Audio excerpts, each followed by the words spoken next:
webinar series. My name is Shilpa Fadnas and I have with me my colleague Switchit John. The two of us will moderate today's discussion. We hope you and your families are staying safe and doing well. Our discussion today is on deep tech ventures, opportunities and challenges. India is seeing the emergence of a number of deep tech ventures given the quality of talent available, the growing interest among investors in such ventures. A number of big technology companies are also supporting such ventures in a variety of ways. The panelists we have today are among the 12 finalists of Qualcomm's Design in India Challenge 2021, held in partnership with NASSCOM and Startup India. Each finalist will receive 3.2 lakh along with mentorship, access to Qualcomm Innovation Labs and incentives for patent filing. They will receive business development opportunities with the help of Qualcomm's global sales and business teams. We have on the panel Padmini Tolat Balaraman. Padmini is director and co-founder at Emote Electric. Emote Electric builds electric vehicles. Padmini has also been a textile designer and researcher, works as a professor of design at Silpa Sadhana in Vishwabharati, and has also taught at National Institute of Design, National Institute of Fashion Technology, and in universities in Japan, China, and the US. Welcome, Padmini. We have Vaishali Chinnayya. Vaishali is the founder at Nimble Vision. Nimble Vision has built an IoT platform that can do water and energy analytics. They have built a smart water level controller and consumption tracker and a water flow meter with auto invoicing and payment. They already work with a number of customers. Welcome, Vaishali. We have Suruchi Rao. Suruchi is the CEO and co-founder of Ossus Biorenewables, a Bangalore-based bioenergy company providing hydrogen recovery as a service during wastewater treatment for process industries. Before this, Suruchi was working on the conversion of agriculture wastes into ethanol as a transportation fuel as part of her doctoral work at the Institute of Chemical Technology in Mumbai. Suruchi did a BTech in Industrial Biotech at Dr. MGR University and went on to do a master's in proteomics from Macquarie University, Sydney, Australia. Welcome, Suruchi. And we have Garima Bharadwaj. Garima is the co-founder at Enlite Research. Enlite has touchless building control systems and is building, as Garima says, an operating system for buildings that can connect to every piece of equipment and be able to monitor, control, and analyze them. Prior to this, Garima was part of the core team at the MOMS company, a digital-first FMCG company, where she was responsible for establishing the company's online and offline presence, strategic international and domestic partnerships, sales, and marketing. And prior to that, Garima was with Oyo. Welcome, Garima. Thank you so much. Those who are viewing this can send in questions through the Facebook comment box. Shilpa and I will put them to Padmini, Vaishali, Suruchi, and Garima. Let me start by asking each of you to, in short, describe what your company does. I have spoken to some of you, and each of you is fascinating companies, actually, and very deep tech in many ways. Padmini, you want to start? Can you see me? I can see. Yeah. We can all see you.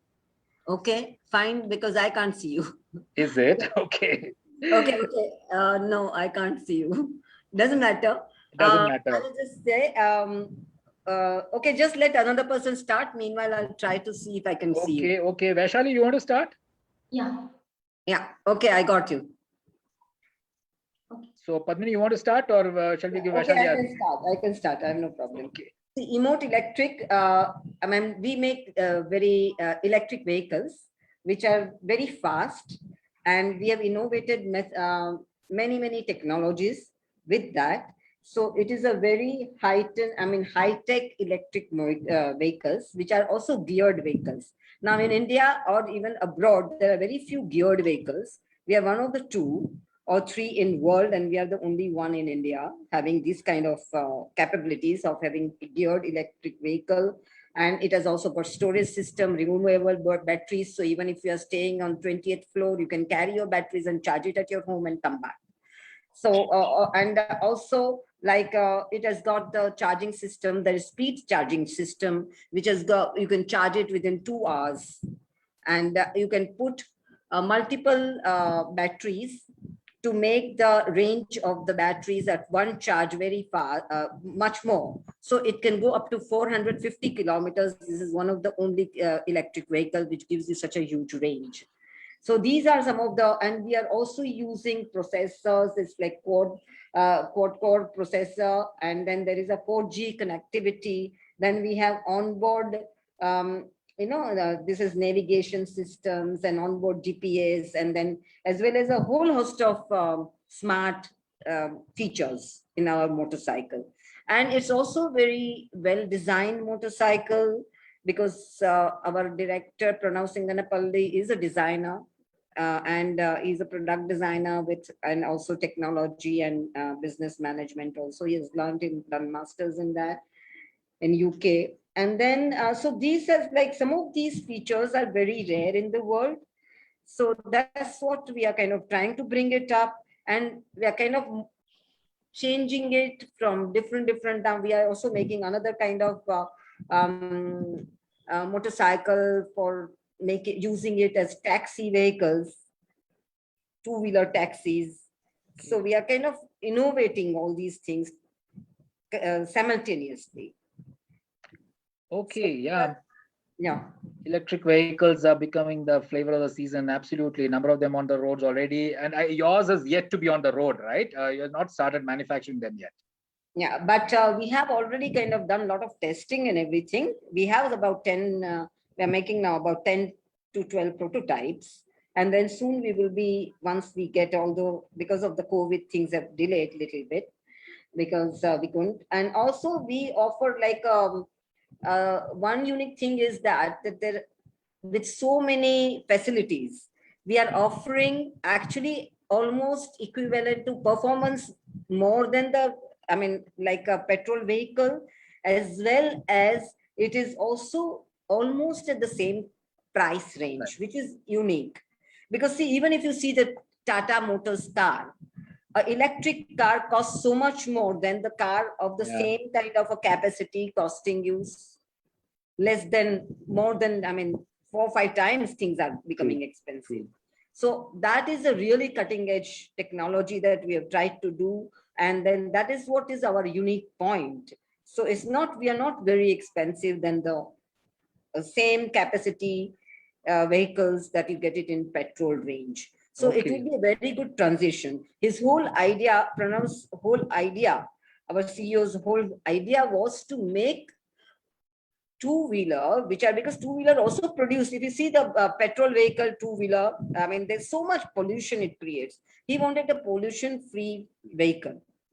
So that, and actually our vehicle not only is pollution-free, it also, you can get carbon points for our vehicle. Okay. We also accumulate that. So there are so many benefits to it. Yeah, no, looking forward to it. With multiple batteries, you said you can go up to 400 kilometers or more. Okay, Vaishali, what exactly are you doing? I'm Vaishali, Chinnayya, founder of Nimble Vision. We are into smart water management using IoT and AI. You're able to hear me? Yeah. We are using smart water controllers, which maintains the levels and leakage detector and consumption details, activity based, everything on the app and web. Okay. And smart manholes. Okay, and how many installations do you have? Pardon? How many installations do you have? Now nearly 100 customers are there. And many more have to be still completed. These are buildings, is it? These are mostly buildings and all that? Yeah, villas also and apartments also. Okay. Suruchi, what exactly? Yes, Sujit. What exactly? It's a good thing I'm following up on Vaishali. At Ossus, we're a bioenergy company, and the form of energy that we produce is hydrogen gas. But the way to look at what we do is not very similar to, say, what an energy company like Shell or ONGC would do. We are a company that helps process industries manage their carbon content by utilizing the wastewater that they're generating on their site as feedstock for hydrogen gas production. Now, if you were to look at the way we talk about global warming and climate change today, we're facing the effects of it today. But anytime someone talks to you about an alternate fuel like hydrogen, they're talking about 2030, 2050. Unfortunately, we don't have that time left anymore. And for us to be able to start producing hydrogen gas in such a way that it's able to directly replace fossil fuels and be able to provide a cost advantage to process industries, one of the largest guzzlers of fossil fuel, we need to find a feedstock which is again not carbon based. And at OSIS, we've tapped into wastewater as a feedstock for hydrogen gas generation using an intelligent community of microorganisms. But the device that these microorganisms are housed within is the product that's available in the market today. It's a smart IoT-based bioreactor that basically does away with the very unsophisticated way effluent treatment is typically looked at. And we're bringing clarity to the way in which the carbon content trapped within wastewater can be converted into something useful. And at the moment, that happens to be hydrogen gas, which can directly be used to replace fossil fuels for heat or for power. And we're working with one of India's largest steel manufacturers and with oil and gas industries based outside of India. And we're also working on a very niche project with the Indian Navy as part of the IDEX program, where we hope to install these devices on ships so that their carbon footprint is reduced, but at the same time, they are able to desalinate seawater for drinking purposes on board ships using a completely indigenous device. That's us in a nutshell. Okay, and I remember you telling me earlier that the form factor of this is much smaller than anything that is available in the world today, is it? Absolutely, absolutely. So the idea here for me, when I started the company, I was a career academician. I had been doing my PhD, and for me, the most typical way of performing any chemical process was to think of very large reactors. It was only when I had an opportunity to talk to customers and listen to what they had to say and understand that space isn't something that's available on these large sites, because spaces are already allocated to processes which are primary to what makes them money. Imagine going to a steel plant and saying, give me another 5 acres, I'm going to produce some hydrogen gas for you. No, they produce steel. Hydrogen gas is just an additional process for them. So we had to come up with a way to reduce these reactors to a form factor which was modular. So instead of scaling up, you would scale out, which means instead of building larger and larger reactors as you scale up to, say, 1 ton of hydrogen gas per day, you would just have individualized reactors which would be connected, and you would start building an array of these. But this would not be possible if we weren't able to automate the way in which we operated the device, in which we, the manner in which we collected data, and the manner in which we maintained these reactors. So the form reduced thanks to the IoT capability that we were able to introduce in this reactor, which I should name by now. It's called the OB Hydra Cell Reactor. And it basically allows us to change the way chemical processes have been carried out and focus on what's important, which is to scale up very rapidly without having to rely on higher power or land requirements. Okay, okay. I'll come back to this, but Garima, tell us, I mean, what exactly does Enlite do? So, Enlite is everywhere where real estate exists. We are building and building infrastructures. The most rapid growth probably that is happening in infrastructure is right here. It's in APAC, it's in India. So what we realize today that people have been now using a bunch of buzzwords like AI, IoT, smart buildings since a very long time. Nobody's really building any smart buildings, and they are just building connected buildings. So the idea was to put the smart in the buildings ideally. And how do you make something smart? It's pretty simple. How a phone became a smartphone and a laptop became as we see it today, it happened because there was a device which was there, and then there was an operating system on the top of it which was managing that device, which was managing every peripheral that is attached to the phone or to the laptop today, which actually rendered it smart. So the idea was, let's make buildings smart by creating that operating system. So till now, when we used to look at buildings, people were providing different point solution. Okay, you know, you want to save energy, why don't you put some sort of sensors, control it? You want to save water, why don't you put a point solution to that, control it? Similarly in access and multiple things. We wanted to do away with every point solution that existed in the market. And the reason was pretty simple. The dumb buildings or the non-effective buildings are largely the small and the mid-sized segment in India and globally, which is the 90% of the market, which consists of dumb buildings. So we had to put the smartness in them. Now these buildings are small, they are sub-tenanted, subleased. They are not going to put very sophisticated automation solution.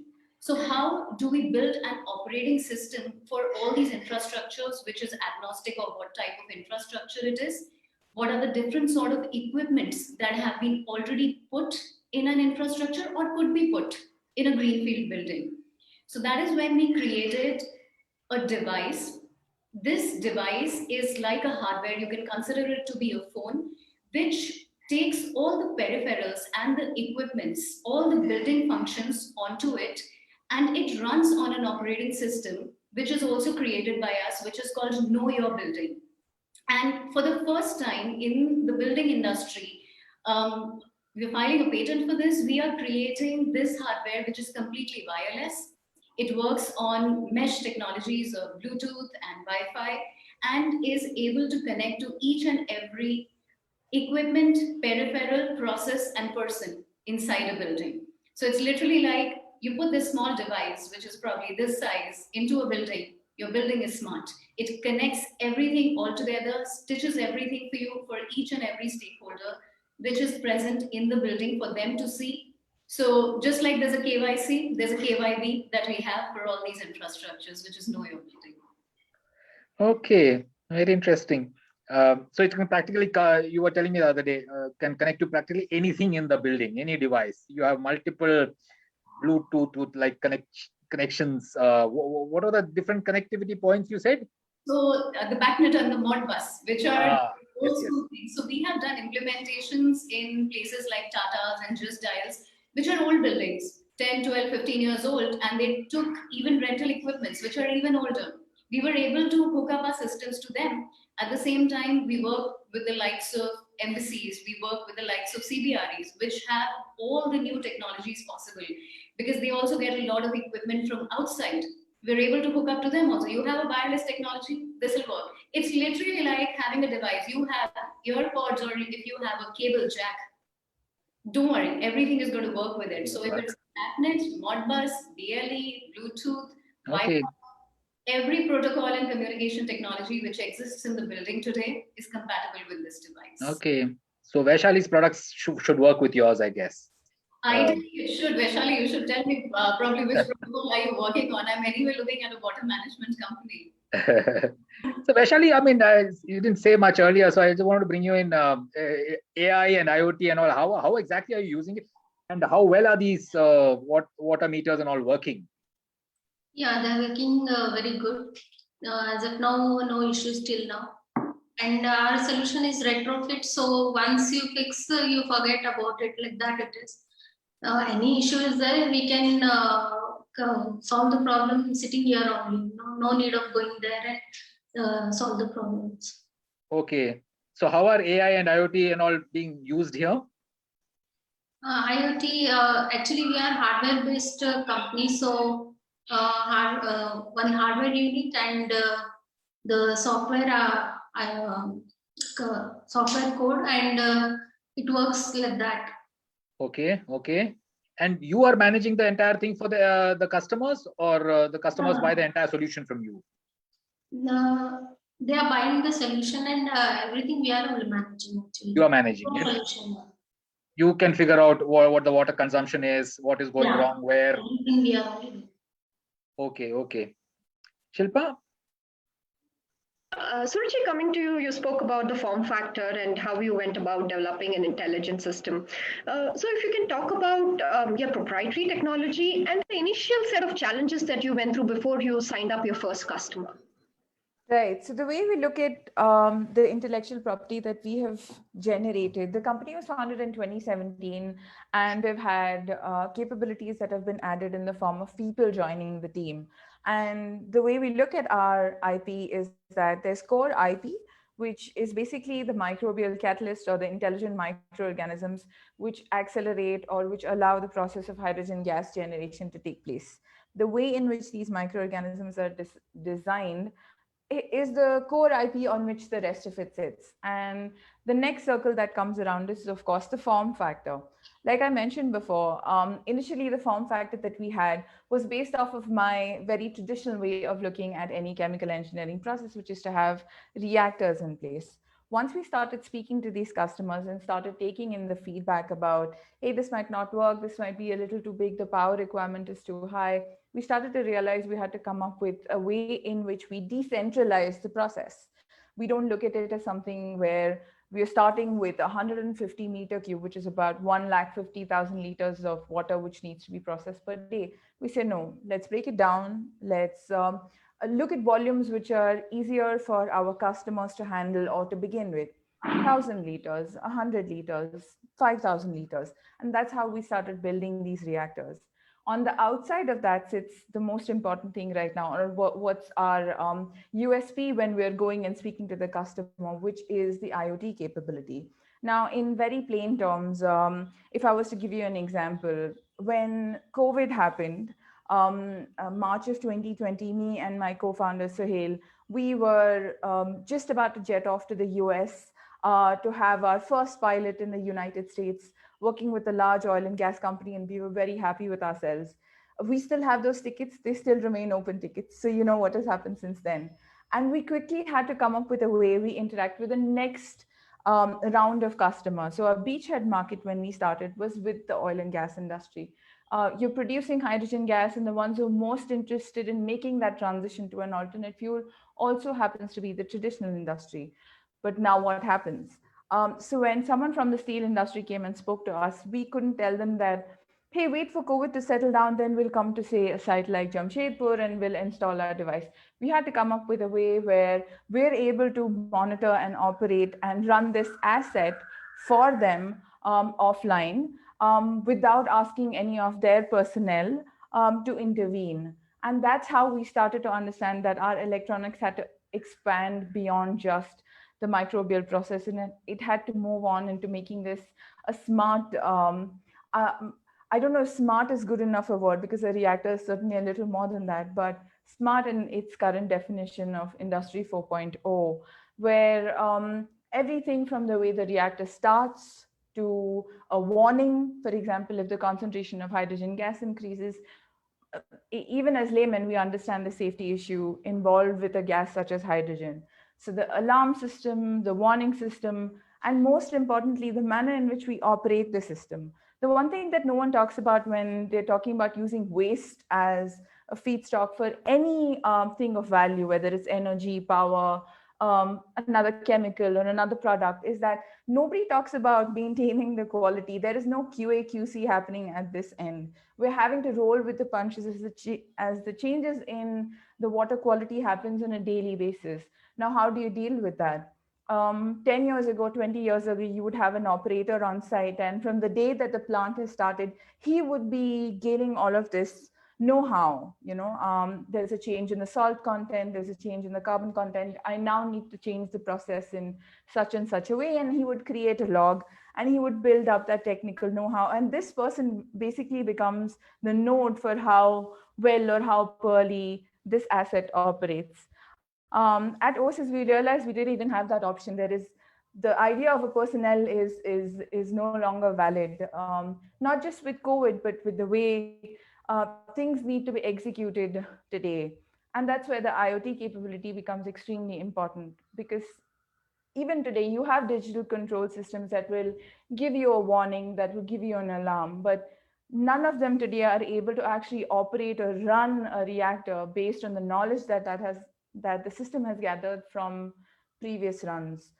Maybe I'm jumping in too quickly, but with the Qualcomm program, we are hoping to move that capability one light year, if not more ahead, simply based off of the fact that all of this know-how and data, which we have now collected as people who have been managing the asset, we want to convert that into a training data set and use machine learning capability and use the SOCs that Qualcomm has been very kind enough to offer to our company, and replace the operator with Qualcomm chipset. And this basically allows us to now scale up our reactor where it isn't just 100 devices or 1,000, but potentially much more. and allow us to scale up to places which are very remote. Because once again, I don't have to actually be there. I need to have the asset installed. And once that is done, information that it has gathered, information it has learned from other side can be utilized. And this information, obviously, whatever the ML does, the decisions that it makes is obviously going to be less error prone than, say, a human being, and it's definitely going to be more attentive at the very least. And that's what we're hoping happens with us being a part of the QDIC program. We make that jump. We make this a reality rather than just talking about it. I jumped a question there. I'm fairly sorry. I know. Yeah. I thought we'll bring in Qualcomm later. That's okay. Sorry about that. I'm a lot excited. more IoT, a lot more automation and ML and all being used. Oh, wonderful. Padmini, tell us, I mean, what kind of challenges are you facing? Do you have enough funds? Do you have enough talent to build a company like this? To be frank, these are the real challenges. Both of them are real challenges, because these days, like talents, when it comes to talents, we have talents, but you need much more talents of very specific needs, very specializations, great facilities of labs. You need, time, because basically what happens is the people who come out from the graduation by studying, they are many times the practical knowledge is very less compared to this thing. So more theoretical knowledge is there, but I mean theoretical, right? Theories are taught a lot, but practical is very less. So to kind of try it out, to experiment, to take and make modifications and all those kind of talents are very difficult to get. Then access to, especially when it comes to venture capitalist or funding, what happens is usually they have now become so used to funding all these software companies, where you can start with very minimal budget. For any manufacturing company, deep tech technologies, you need so much of experiments. Actually, there was one of the competition where we were kind of part of, and there was one of the, and this was on electric motorcycle, I mean, for the vehicles part, and one of the vice president of that company, a very big company, he just could not believe that within this much less time we could come up with so much. He says, we have 40 people working on it, and we are taking 10 years, I mean, more than 15, 20 years to do that. How you could have done it in some 4-5 years, something like that. So he just refused to believe it. So this is the situation now.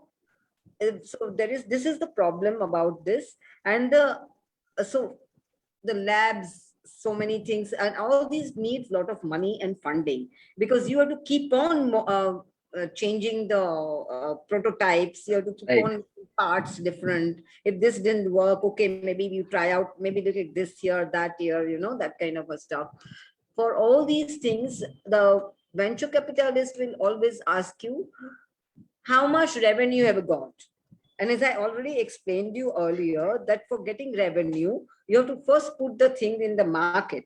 Now, can you market? And when we have something like 20 or more parts, which are to be which are made totally, completely designed by us and have to be made and can't be bought from market readily, we have to have the dices made for each one of them. And then we have to and each dice costs something like minimum 80 lakhs or something like that. So then if you have 20, how many crores you need? And how will you have all those things? Without that, your complete bike for which you get ARI would not be possible, because even if there is a 1 millimeter difference in the spare part that you're made by hand and that you make by a machine later on, will be different, certainly, thoda sa little bit. And that you have to take ARI again for it. And you have to take ARI of all the parts together. So that is also a very big, expensive processes. So these kind of things, people who are investing nowadays want very ready return. So how are you managing? At the moment with my money. Okay, I see. Your own funds. Okay. Okay. So, but at the moment we are, and also now we have got some export orders because they're very happy with that. Okay. And we are the very first company who would have got electric bike export orders. Okay. So we are planning to kind of do something, and we are working with it, and we are also looking for some more funding, and which we help. We hope that the Qualcomm also can help us with that. Yeah, hopefully that should work out. Yeah. Then it should work out. Yeah. But because it's kind of a very different kind of product that we are putting up, and the people, like one day the phone which kind of we get all the customer calls and all the client calls and all the dealers call was left there with me by mistake, and I picked up all the calls, and I realized that there were so many dealers asking for dealership. There were so many people. They said, even the big companies said, we are waiting for your bike to come out. When will it come out? So that kind of means demand is there. Demand is there. These kind of things could be strengthened by government, could be strengthened by our education system, could be strengthened. And if our investors have more longer vision. You see, one thing about software companies are, they have less investment initially. They can start earning a little bit, but they have continuous working capital investment more. Right. While in case of deep tech technologies, they have much more investment in the beginning. But once you start, like in case of us, we have done calculation, within 3 years, your bike would be free. Exactly.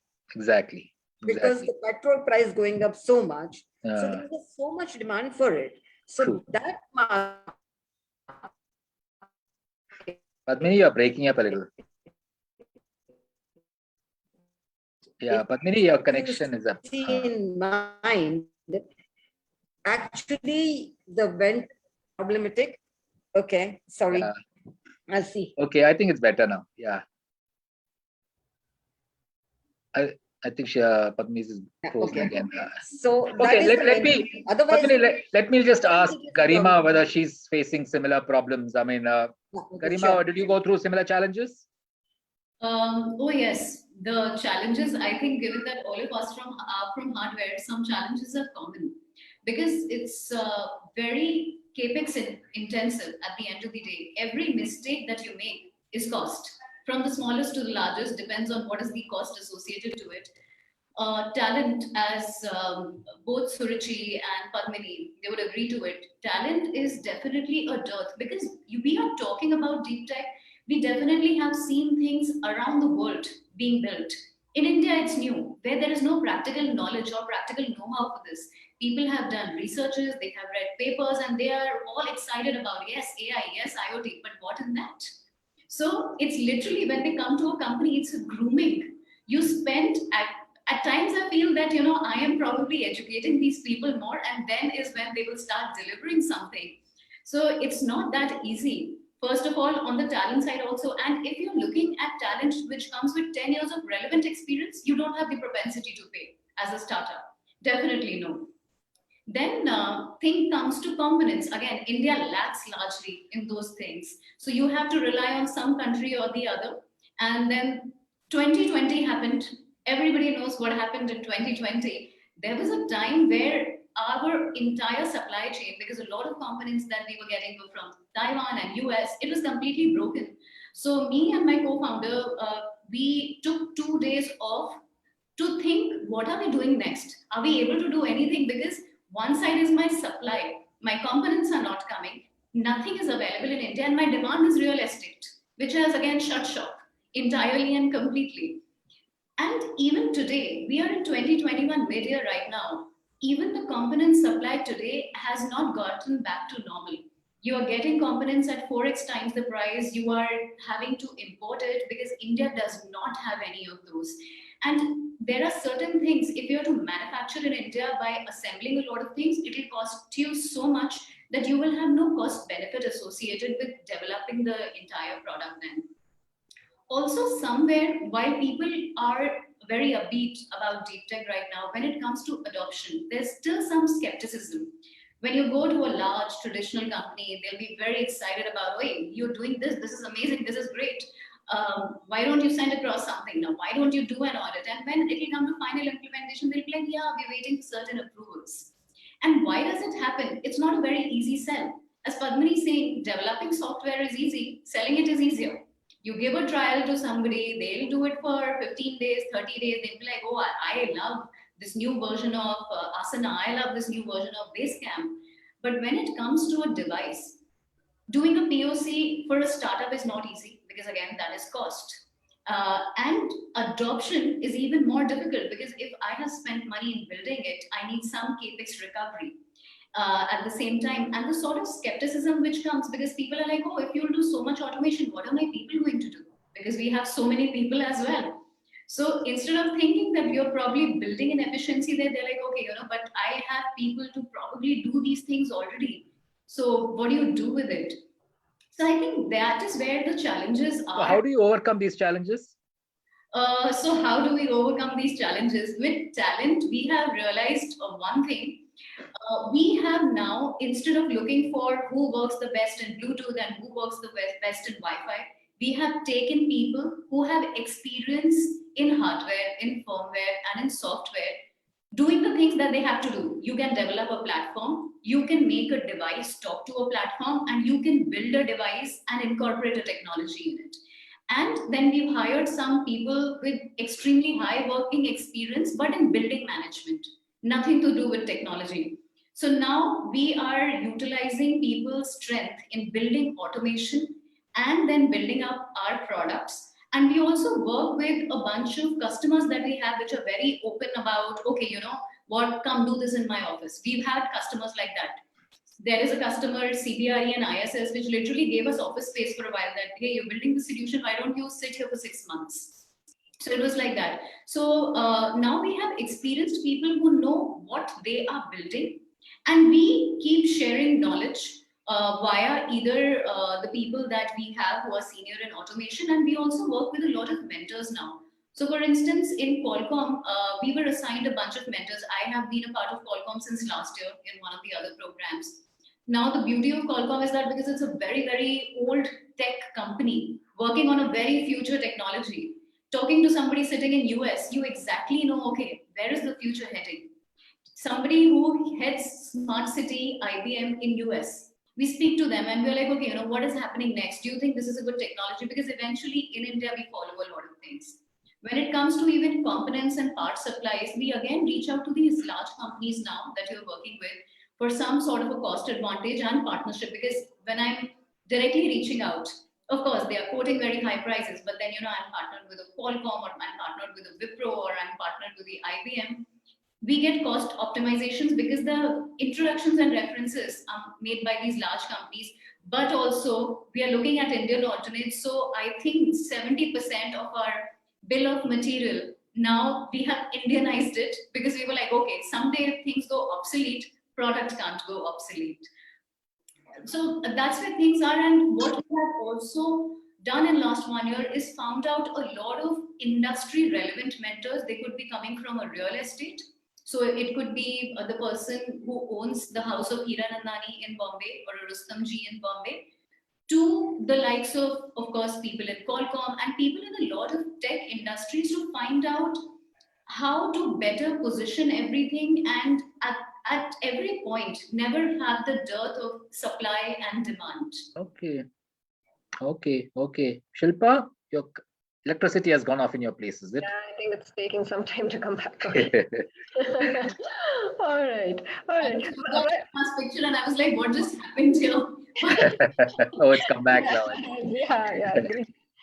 Vaishali, coming to you, you developed this analytics platform. You said it's been implemented in several projects, both in villas and other housing projects. So do you also have a commercial implementation, and what were some of the initial challenges you went through when you signed up a customer? Yeah, the biggest challenge is the source of components. I totally agree with Garima. That is really a big challenge actually we are hardware based, so boards and sensors we import from China. So during lockdown and all, it was really difficult to have these material without the components to innovate. It's a bit difficult. So then it was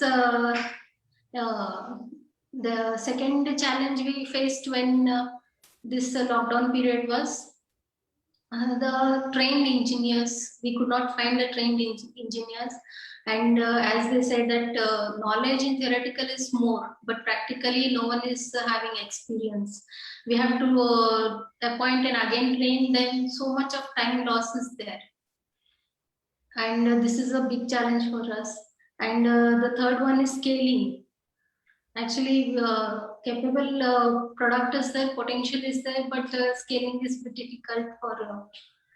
And the last one is funding. For as Padmini ma'am said that for an R&D we need lots of money, and after that selling is a bit easy, but still we need funds for to increase. We can't stop on one stage. We have to move on to the other stage also. Now we are exploring 5G also in our solutions. So for that on all we need funds. So we are looking for that challenge also. Okay, okay. So funding what? Are you hopeful? Hopefully, and we are we are getting help from Qualcomm also. We are using the chipsets which are really helping us. And as Qualcomm is a hardware based company, so it is most probably we are hoping more. Okay, okay. Suruchi, what are you profitable or anywhere close to profitability, or you still need a lot of funding? We were pre-revenue before we joined the Qualcomm program. We've just managed to start getting revenue.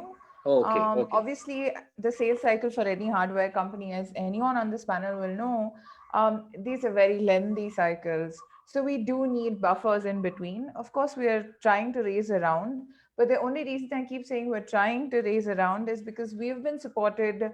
So our journey in terms of funding has been slightly, I would like to say comfortable. Definitely, there have been moments where it's been touch and go, but there are there's scores of innovation programs out there. In fact, one of the first accelerators that Ossus was part of, called the Shell E4 program, I joined that about 3 months after registering the company. And these corporate accelerators have the ability to, as Garima mentioned, because they're looking at the future of not just technology, but the way we live our lives. The value proposition is what they look at. And of course, the team and how quickly they're able to deliver.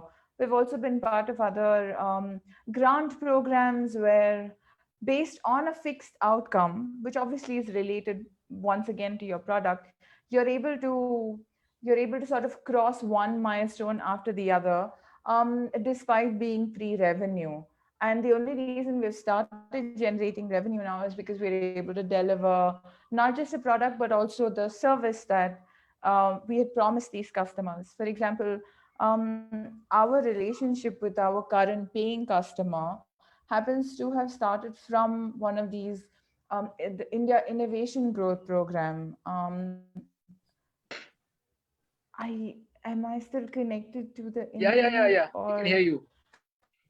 My internet connection is unstable. Yeah, some problem, little problem, but I think it's, yeah. Right. So Go on. The connections that were made to our current paying customer was bridged via these grant programs that were generous enough to give us 25 lakhs. So the money keeps rolling in as long as you're able to qualify as an innovative enough technology that isn't going to be outcompeted by the next closest copy from China. And also a very distinct value proposition where someone is going to buy it for what cost. That decision is made by the VC, and that's when he steps in, when you start to show how much money do you stand to make. So our funding journey has been supported by a lot of these government grants, private grants. There are a lot of government grants and private grants, is it? Absolutely. At least that has been our experience so far. Your experience. They handhold you, not just, so it isn't just that they give you a check in and go do whatever you said you would do. They handhold you through a lot of whatever's required on the business development side. Like I was mentioning, I was someone who was doing my PhD, and suddenly I was plunged into the world of business model canvas and LTV and CAC, as though there aren't enough acronyms in the world already. And that journey has to be made because these are practical numbers, and these programs they assist you with that. So it isn't just that check, but Okay. it's also preparing you for that face-to-face conversation with a VC when he needs to inject that fairly large amount of money which is required for you to make that jump. So sales are of course important, but I think Okay. if your value proposition and your patent is strong enough, you will get support. Okay. Shilpa? Sure. In terms of mentorship, if you can take us through, who are some of your first mentors and how is Qualcomm also hand-holding you in the journey? Maybe Garima can go first, then followed by Suruchi, Padmini, and Vaishali. Yeah, so I think now I have a pretty long journey with Qualcomm, especially given that I was associated with one of their other programs last year. It was a women's only entrepreneur cohort that they had launched for the first time.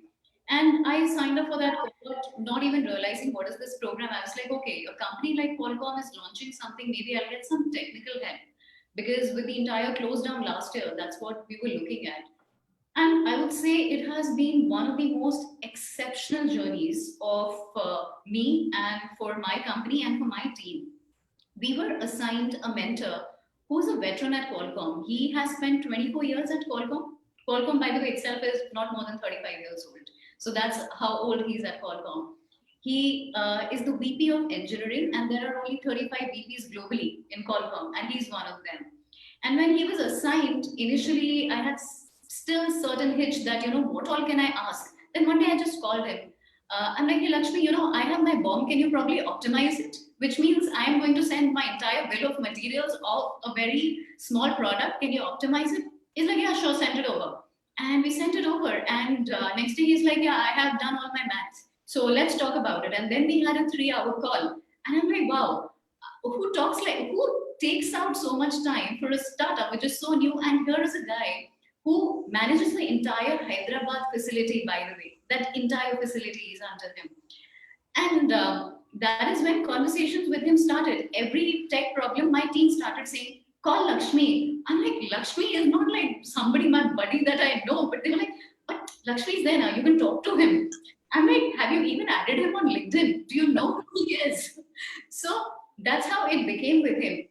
Over time, there was a point where I'm like, Lakshmi, I need to have some HR discussions with you with this entire lockdown. The team, I don't know what is happening. Can we just speak? He's like, yeah, sure, we should just speak. So we've had all kinds of conversations. He's introduced me to his friends, his partners for our businesses because he was like, okay, this is very exciting, whatever you're doing. So he was the direct partner, the direct mentor who was given to us. But the beauty of Qualcomm was Swapna, who's the director of ventures at India, Qualcomm, and Hemang, who leads the IP, I would equally reach out to them. Hemang, we don't know really what to do about patents. And this would be the text. And then he'd be like, okay, let's set up a call. And then again, we would speak for 2 hours, 3 hours along with the team. So now my team thinks that we are a part of Qualcomm. Like we are as if it's a team within a team. That's how my team now thinks of Qualcomm. And be it Swapna, be it Hemang, be it Lakshmi, or even at times I needed introductions with people via Qualcomm to other people outside. It could be business, it could be tech. They have helped in everything, especially last year with the entire lockdown. Components were not available anywhere with anybody. Qualcomm helped us with that. They made available the components which are still not available in India. They connected us to their partners that they exclusively work with in China and in Taiwan. And next day we had a call set up with them, and a few days later we had the components. So that is what Qualcomm has done for us. Even today, not today, a week back, I again messaged one of these people in Qualcomm that, globally, this is a component not available. It is not obsolete, but not available. They're like, give us 12 hours. Next morning, I had a mail, found 4 vendors for you, please connect with them. Wow. This is what we have gotten from them. And I don't think they are mentors anymore. Honestly, they are part of the team, which actually behave more like a team than a lot of times a lot of employees would. They're equally excited about what we are doing. They're equally sad about what we're not able to do. And we give them constant updates. This is happening. These are the new launches. So it's literally like that, if you were working with somebody who's a mentor in your own company or who is an evangelist, Qualcomm is that to us today. So it's possible to solve the problem that Vaishali and Garima mentioned about China, dependence on China. So the way out is what? There are other vendors around the world who you can depend on? So there are two options. One is you find out vendors. And given that you are a part of Qualcomm, they can review your entire design and they will tell you, can alternates be put here? If not this component, then what? Maybe in a similar side, sort of a cost, maybe with similar features, because we have gotten even that from them.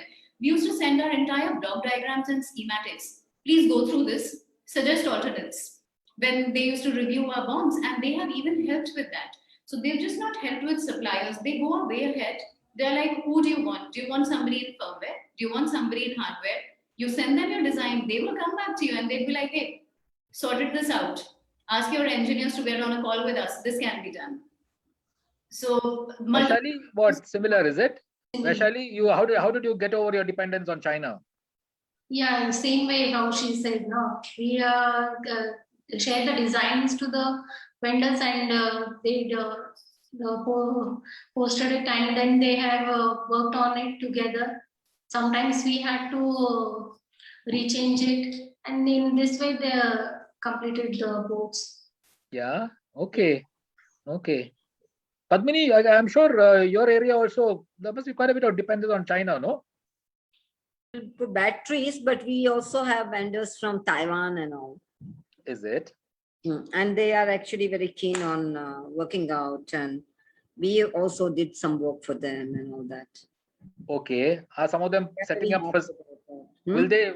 Are they setting up facilities in India and all that to create? I mean, at the moment, I'm not very sure of how much it is happening, because I'm not looking after that technology bit. Okay. I will not be able to answer you all these in details like what Garima did. But they have approached us, they've come and met us, and they've come to our place to see the things. They're very happy. They wanted us to design certain things for them to use their batteries as well. Okay. So we also have, because of the design strength, like various company, we will be also kind of, because when it comes to the venture, I mean, when venture capitalists are asking how much revenue have we got, we can only show our design revenues. Okay. We cannot show till we start selling our vehicles. Right. And as I explained, you vehicles could be sold only later. Right. It is once all these hurdles are passed, for which you need a lot of funding. Right. So we are meeting several venture capitalists and all, and we would certainly love to take Qualcomm's help for that also. Okay. That would be of a great help. And also, like what Garima said, is very encouraging the way they helped her out. Since last year, we didn't know Qualcomm last year. So, but now we have come to know. So we would be also very happy to take their help that way. Yeah. This kind of talking to each other helps, no? Yeah. Shilpa? I had a follow-on question to Padmini.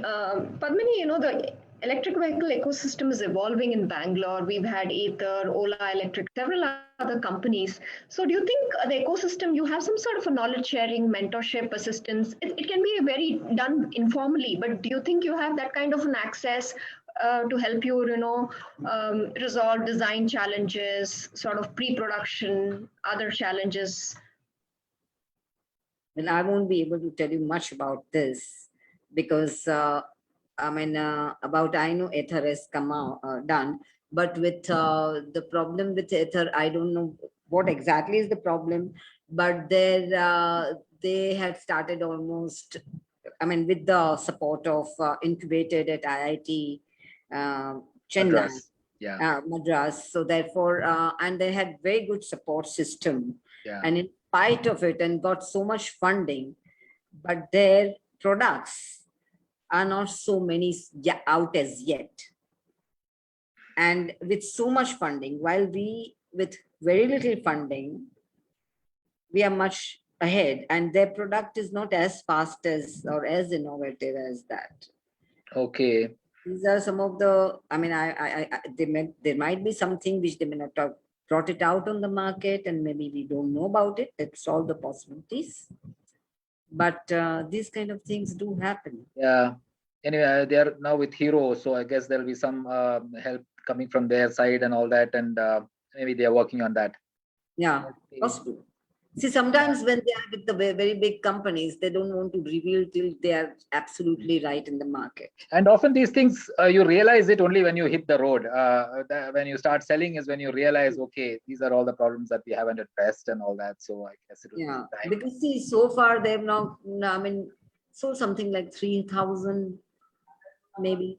Okay, okay. It's a small market that they've captured after so many years of funding, and they've gotten crores. Yeah. Suruchi, your work seems, I mean, at one level, very deep tech. I mean, you're saying nobody else in the world has even attempted or done anything like this before, is it? The automated bioreactor, there appears to be nothing in the market today. Now, I'm sure there are teams within large companies that are looking to automate or make smart bioreactors. Why it's difficult for anyone to execute this is that no two reactors will be the same, especially if you have a biological process. It depends on what sort of a microbial species is involved in carrying out the process. So there is an element of having to combine. Let me give you an example. If you have a key that needs to go into a lock, and the lock is being automated, but the key that goes into the lock to unlock it or lock it are the microorganisms. And if the microorganisms are not a part of the bioreactor design, or they are not factored in, you would never have a truly automated bioreactor because the key component is missing. Since we are in charge of both the microbial catalysts that go within the reactor, and we are in charge of building the bioreactors, I think we'll be the first one to get to market and be able to execute it in such a way that the value is apparent very quickly in terms of a truly automated, autonomous bioreactor.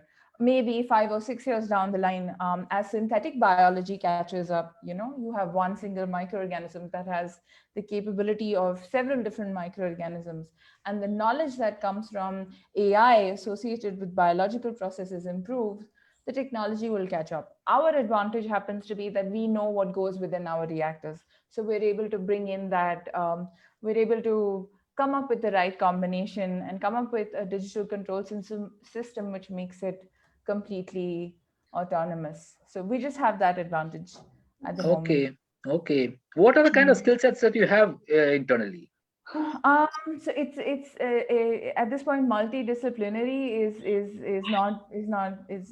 oversimplifying things. The biological process that I keep referring to right now is very interesting. It's a bioelectrochemical process. Just in case it wasn't deep tech enough, let's use three things here, right? So it's a biological process, which means what is carrying out the process of breaking down the carbon content in wastewater happens to be microorganisms.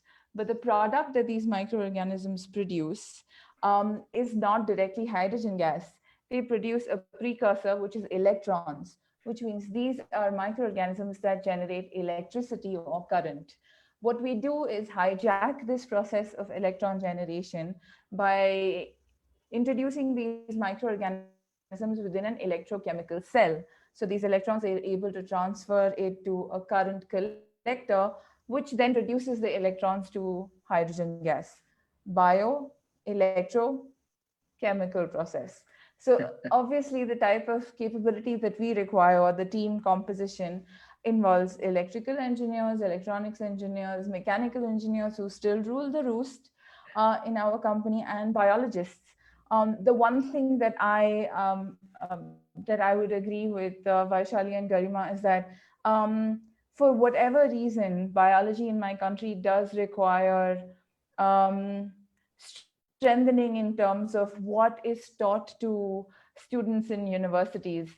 I think there's a push for gaining technical skills, but it needs to be backed with um, a sort of understanding of where these skills will be applied. Otherwise, what they're trained to be is a pair of hands. If I can hold a pipette and I can subculture a microorganism, that doesn't make me a microbiologist. The reason why I'm doing this also needs to trickle down. And unfortunately, at the moment, these are restricted to IITs, and I would definitely like to shout out my alma mater, Institute of Chemical Technology. Um, these universities are chosen above other universities where a majority of students actually study.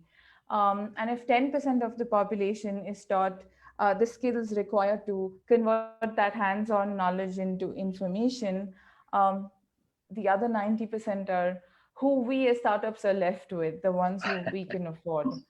So we sort of have to handhold them through the process. Of course, talent building also means that after the talent is built, the talent has the opportunity to leave. But we're open to keeping a revolving door. You pick up some skills, and maybe if you feel you need to move on to someone who pays you better, you're most welcome. But most often people turn around and come back because this is just too exciting. Yeah, I think Suruchi, there's some problem with your line. We don't have a dearth of clients really getting terrible. Sujit, can you hear me? Yeah, yeah, there's some problem with the connection. Yeah, we heard most of it. Yeah, the last bit, there was a bit of a problem. But yeah, like you said, applying what you're learning, I think that's becoming crucial. And we hear that from more and more people in the industry. I think we're out of time, but Vaishali, I mean, if my apartment complex had to implement your solution, especially water, I don't know why water meters don't come by default. Even today, I mean, that's something that builders have to come have it installed. I know some apartment complexes are now retrofitting it, and it's not so easy doing all that. But if somebody had to do it, how much would it cost per apartment or something? Per apartment. Is there something like that that you can talk about? Yeah, actually we have two models, and OPEX and CAPEX model. Yeah, you are able to hear me? Yeah. OPEX model and CAPEX model. In that, for single homes we are giving 12,000, and for the apartments we are giving 20,000. 20,000 per apartment. It's a one-time fee, is it? Yeah, and the subscription charges 100 rupees. Okay. Garima, your solutions, I mean, these are mostly for commercial offices, is it? Or also apartment complexes? So, in the last 2.5 years, we've largely done it for commercial complexes because the ROI is mostly visible in commercial because there's a lot of wastage, there's a lot of ROI that you can see. It's only this year that we have even started exploring residential. And for us, residential is not an individual condo or an apartment, it's an entire building. Because for us, it's about integration. So if there's a building, like right now, we're speaking to a builder who has 900 apartments in his building. So it is a mix now, but still, if given an option, I'd be happier to do it in commercial because also the number of subsystems which are there in a commercial buildings help me strengthen the hardware that I'm building because residential has its really a lot of limitations when it comes to a lot of different services and the subsystems which are deployed there. Okay. Actually, it is inlet monitoring. So it cost also changes as the apartments inlets are changing. Oh. Okay. So not exact fix that much only. Okay. Shilpa, it's almost 7:05, 5 minutes, almost 5 minutes past. So thanks a lot. Lovely speaking to all of you. Amazing the kind of work that all of you are doing. I'm sure, I mean, you yourself gained from some of this discussion, some of you. I'm sure our viewers who are looking at starting deep tech ventures or being part of all that would have gained a lot. I mean, Shilpa and I have learned a lot, and amazing the kind of work that all of you are involved in. I'm sure this country will see some great work in the coming years. So thanks a lot. Thanks a lot from Times Techies and all of us here. Hope to be in touch and keep a track of how each of your companies is progressing. Thank you so much. Thank you so much. Thank you so much. This was fantastic. Giving us this Agreeing opportunity. with this, and to Vaishali, Padmini, and Suruchi, it was a pleasure. Thank you. Yeah, thank you. Nice Thank you so meeting much. all I of look you. forward to all of you. Same here. Okay. Bye. Thank you.